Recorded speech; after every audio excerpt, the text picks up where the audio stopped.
Hello my dear students, welcome back. कैसे हैं आप लोग? आशा करता हूँ सब लोग एकदम ठीक होंगे। जी हाँ, हम यहाँ पे आखिरी पार्ट पे आ चुके हैं जहाँ पे मैं आपको इकोनॉमिक वेरिएबल्स के यूजेस बताने वाला हूँ। ठीक है, जो हम इतने क्लासेस से वेरिएबल स्टडी तो कर रहे हैं, तो आज वो वेरिएबल के यूजेस क्या होते हैं, आज हम लोग वो ये चैप्टर में करने वाले हैं। So variable provide critical insight. ठीक है, क्यों हो रहा है ऐसा, कैसे हो रहा है, किस वजह से, कितना हो रहा है, क्रिटिकल इंसाइट पॉलिसी मेकर्स को पता चलता है, बिजनेस को पता चलता है क्या करना है क्या नहीं, इंडिविजुअल्स भी अपने डिसीजन ले सकते हैं। सो उससे इन्फॉर्म डिसीजन, सब कुछ पता होने के बाद जब डिसीजन लिया जाता है, so that is your informed decision. Economic variable there's play a crucial role, बहुत इंपॉर्टेंट रोल प्ले करता है in understanding and analysing economy को। ठीक है, here are some practical uses. तो सबसे पहला दिया है जीडीपी। क्या दिया है?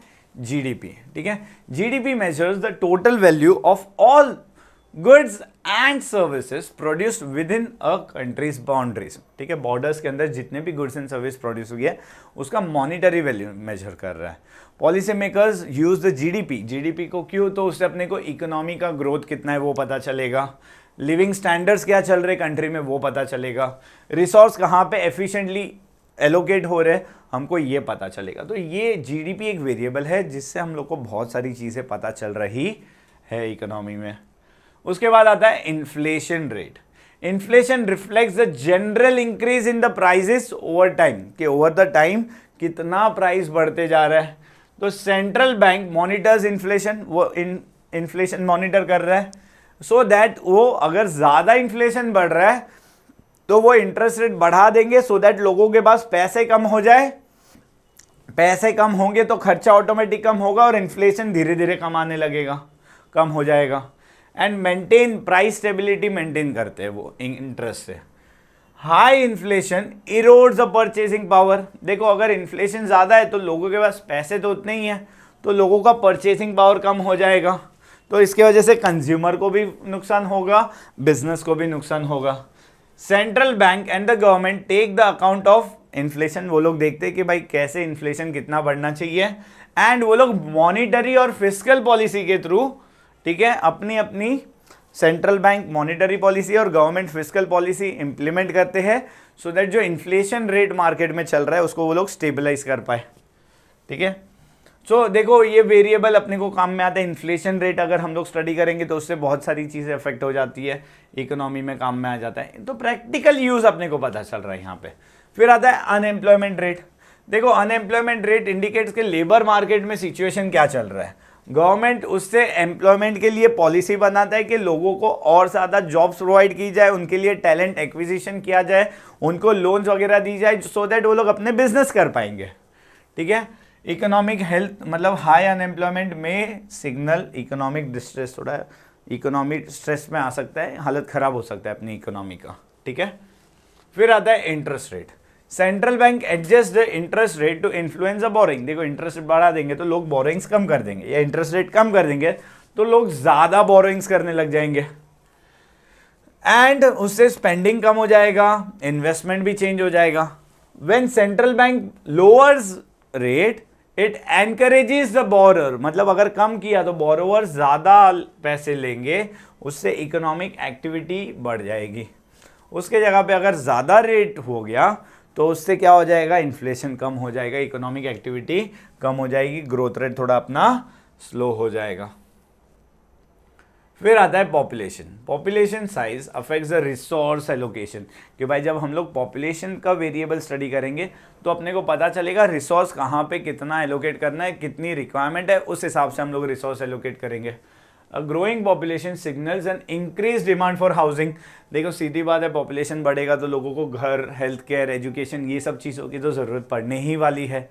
ठीक है, फिर आता है हम लोग स्टडी करते हैं पॉवर्टी रेट के लिए। तो poverty rate measures the proportion of people living below poverty line, के 100 करोड़ लोग में से कितने लोग हैं जो एकदम पॉवर्टी लाइन के नीचे रह रहे हैं। गवर्नमेंट क्या करता है, इससे अपनी पॉलिसीज बनाता है, सोशल वेलफेयर के प्रोग्राम्स बनाता है, पॉवर्टी हटाओ के प्रोग्राम्स बनाता है, एंड टारगेटेड जहां पे जरूरत है वहां पे गवर्नमेंट अपना काम निभाता है। तो वो करने के लिए पॉवर्टी रेट का स्टडी करना बहुत ज़्यादा ज़रूरी होता है। फिर सेंट्रल बैंक इंटरेस्ट रेट और बाकी मॉनिटरी सप्लाई और बाकी सब वेरिएबल के through inflation and economic growth को टारगेट करता है कि भाई इन्फ्लेशन को थोड़ा कम करो, स्टेबल करके मेंटेन, और इकोनॉमी का ग्रोथ अपने को फास्ट करना है। इकोनॉमी का ग्रोथ अपने को क्या करना है? फास्टर करना है। फिर फिस्कल पॉलिसी, गवर्नमेंट भी अपना टैक्स वैक्स एडजस्ट करता है, खर्चा वर्चा एडजस्ट करता है और उस हिसाब से इकोनॉमी में वेरिएबल्स चेंज करता है। बिजनेस डिसीजन फॉर्म एनालाइज करता है, भाई कंज्यूमर कब डिमांड करेगा, प्रोडक्शन कितना करना है नहीं करना है, मार्केट की कंडीशन क्या हो रही है, और बेस्ड ऑन दैट वो अपने डिसीजन लेता है। इन्वेस्टर्स अपना डिसाइड करते हैं कि भाई स्टॉक प्राइसेस कितने ऊपर जा रहे हैं, नीचे जा रहे हैं, बॉन्ड में से इंटरेस्ट कितना आ रहा है, ठीक है, एक्सचेंज रेट क्या चल रहा है, और उसके हिसाब से अपनी इन्वेस्टमेंट की स्ट्रेटेजी बनाते हैं। इंपोर्ट करने में कितना फायदा है, नुकसान, इंपोर्ट करता है। फॉरेन एक्सचेंज रेट के हिसाब से वो इंपोर्ट करता है। डोमेस्टिक प्राइसेस क्या है उसके हिसाब से इंपोर्ट करता है। इंपोर्ट के ऊपर टैरिफ चार्जेस कितने लग रहे हैं उसके हिसाब से इंपोर्ट करता है। रेस्ट्रिक्शन कितने इंपोर्टेड गुड्स के उसके हिसाब से इंपोर्ट करता है। तो ये सब वेरिएबल स्टडी करेगा तो उसको पता चलेगा भाई इकोनॉमी में इंपोर्ट ज़्यादा होगा या कम होगा। इकोनॉमी का एक्सपोर्ट जब हम स्टडी करते हैं, so exports are influenced by the same variable जो इंपोर्ट में, लेकिन उसका उल्टा, एक्सेप्ट द इनकम। यहाँ पे इनकम नहीं होता है, इनकम फॉरेन कंट्री का होता है, ठीक है, रेदर देन होम कंट्री के इनकम से कोई फर्क नहीं पड़ता है एक्सपोर्ट को, फॉरेन कंट्री की इनकम से फर्क पड़ता है। अगर वहाँ पे लोगों के पास ज़्यादा पैसा है तो अपन तो एक्सपोर्ट कर सकते हैं, ठीक है जी हाँ। तो इसी के साथ चैप्टर तो यहाँ कंप्लीट हो गया है। अब हम लोग एक बार देख लेते हैं रिव्यू टाइप क्वेश्चंस को। व्हाट आर वेरिएबल्स बहुत डिटेल में अच्छे से कर चुके हैं my dear students.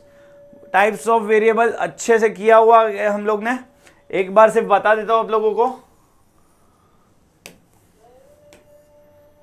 Yes, economic variable, यहाँ पे variable is a magnitude of interest that can be defined and measured. It takes on different values at different types and places. A variable is a quantity that can take on more than one value. Examples include the number. तो ये पूरा variable में हम लोग को economics के meaning में लिखना है.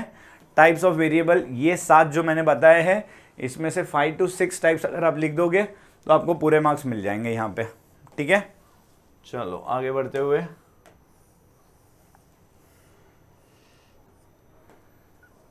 Discuss the meaning and importance already कर चुके हैं. मीनिंग ऑफ वेरिएबल्स हमको पता है, इम्पोर्टेंस भी पता है, यूजेस ऑफ वेरिएबल्स कर चुके हैं. रिलेशनशिप बिटवीन वेरिएबल्स अब भी किया हम लोग ने आंसर, है ना. रिलेशनशिप बिटवीन वेरिएबल्स, जी हाँ, तो ये हम लोग कर देंगे अच्छे से. तो यस, यहाँ पे तो अपने को अपन ने सारे आंसर्स डिटेल में किए ही है. 8 मार्क्स के लिए, 7 मार्क्स 8 मार्क्स के लिए आंसर आएगा. तो हमको minimum introduction 7 to 8 pointers, 8-10 pointers हर एक के, जिसमें 5-5 लाइन के, 6 लाइन के हर एक पॉइंट का एक्सप्लेनेशन एंड लास्ट में कंक्लूजन. इस तरीके से ये आंसर्स लिखेंगे हम लोग, ठीक है. कम से कम 7 मार्क्स का आंसर आपका 3-3.5 पेज का हो जाना चाहिए. ज़्यादा होगा तो इवन बेटर, ठीक है. एक्सप्लेनेशन भरपूर देना है आपको हर एक पॉइंट्स का, अच्छे से डिटेल्ड एक्सप्लेनेशन. एग्जाम्पल दो, अंडरलाइन करो. जितना सही से प्रेजेंटेशन दोगे मार्क्स अच्छे से मिल जाएंगे, ठीक है. उसके बाद मीनिंग हो गया, रिलेशनशिप हो गया. चलो आइए एक बार ऑब्जेक्टिव्स देख लेते हैं. So what is a variable in economics? So it is a factor that can very मतलब चेंज हो सकता है एंड वो अफेक्ट करता है आउटकम, कॉज एंड इफेक्ट बोलना चाहता है.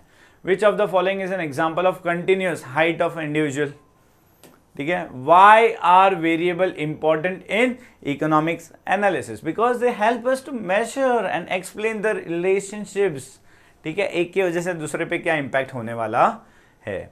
Which type of variable represents a specific point in time? Point in time बोल रहे हैं ना, स्टॉक वेरिएबल. अगर पीरियड ऑफ टाइम बोला रहता फ्लो वेरिएबल, ये पॉइंट ऑफ टाइम बोल रहे तो stock variable. The total population of a country is an example of which type of variable, ठीक है. तो यहां पे अगर टोटल पॉपुलेशन देख रहे तो वो फ्लो वेरिएबल होगा. क्या होगा? फ्लो वेरिएबल, क्योंकि वो तो बढ़ता रहता है, कम होते रहता है ना, ऐसा तो नहीं है एक टाइम पे फिक्स हो गया. वो फ्लो वेरिएबल है. Which of the following is a discrete variable? Weight of an elephant, ठीक है. Why do economist use variable in economic models? So that वो और सिंपल तरीके से एनालिसिस करके समझ पाए. विच of the following is an example of independent variable. तो मैंने बोला था प्राइस और डिमांड, तो प्राइस इंडिपेंडेंट, डिमांड डिपेंडेंट, तो price of a product is independent. ठीक है, तो ये हम लोग कॉज बोल सकते हैं, ये कॉज है। Why is understanding the relationship between dependent and independent crucial, क्योंकि उसके बेस पे से हम लोग पॉलिसी के डिसीजंस ले सकते हैं, ये इंपॉर्टेंस में हमने पढ़ा था। ठीक है, which one of the following is not a qualitative variable, तो ओमिटेड वेरिएबल, क्योंकि बाइनरी, नॉमिनल और ऑर्डिनल ये 3 टाइप के वेरिएबल क्वालिटेटिव में आए थे जो हम लोग ऑलरेडी कर चुके हैं। State whether the following statements are true और false. A constant is something whose value can change. हाइला चेंज हो ही नहीं सकती, कांस्टेंट मतलब फिक्स रहता है, तो चेंज कैसे बोल रहे हैं ये लोग। While a variable is something whose value remain same, नहीं उल्टा दिया है, तो फॉल्स है answer. The speed at which car is travelling is an example of a variable, true, सीधी बात है, वेरिएबल है वो। The number of minutes in an hour is an example of constant, सही बात है, वो 60 का 60 ही रहने वाला है, true. Economic theories and models rely on constant to predict and explain economic, नहीं वो वेरिएबल पे डिपेंड करता है, क्योंकि थियरी कब बना पाएंगे हम लोग, मॉडल्स कब बना पाएंगे, जब एक के वजह से दूसरा चेंज हो रहा है ना, कांस्टेंट हो गया वो चेंज ही नहीं होने वाला है, तो थियरी क्या बनाएंगे हम लोग, मॉडल क्या बनाएंगे वहाँ पे। ठीक है, तो भाई फिक्स के वजह से नहीं होता है, यहाँ पे ये होता है because of variables. Variables can be continuous और डिस्क्रीट, दोनों हो सकता है, सही बात है। Understanding the relationship between dependent and independent constant is crucial for guiding policy decision. ये ट्रू है, सॉरी प्रिंटिंग मिस्टेक, ज़रूरी है हमको डिपेंडेंट और इंडिपेंडेंट पढ़ना, क्योंकि हम लोग को पॉलिसी डिसीजंस लेने हैं। ठीक है, फिर variables allow economics to measure and explain economic relation, yes बिल्कुल वो अलाउ करते हैं। Real variables describe the monetary value of variables and tell us how rupee variable and the cost of living are changing. Real variable हमको rupees के बारे में नहीं बता रहा है, वो हमको क्वांटिटी के बारे में बता रहा है। ठीक है, रियल हमको, नॉमिनल हमको रुपीज़ के बारे में बता रहा है, मनी वैल्यू के बारे में बता रहा है। रियल में हमको मनी वैल्यू, रुपीज़ वैल्यू के बारे में पता चलता नहीं है। An exogenous variable is also known as an induced variable, जी नहीं, एंडोजीनियस को हम लोग इंड्यूस बोलते हैं। Inverse relationship occur when variables move in the same direction, नहीं, वो इनवर्स क्या होता है, दोनों ऑपोजिट डायरेक्शन में जा रहा है, डायरेक्ट दोनों सेम डायरेक्शन में जा रहा है, पॉजिटिव दोनों सेम डायरेक्शन में जा रहा है, तो इसके लिए इसका आंसर भी फॉल्स आएगा। So yes my dear students, इसी के साथ हमारा ये चैप्टर हमने यहाँ पे एंड कर दिया है। आई होप आपको सब कुछ बहुत अच्छे से समझ में आ गया है। अगर आपको ये वीडियो अच्छा लगा हो तो ज़रूर से चैनल को लाइक करो, शेयर करो एंड सब्सक्राइब करो। Thank you so much my dear students.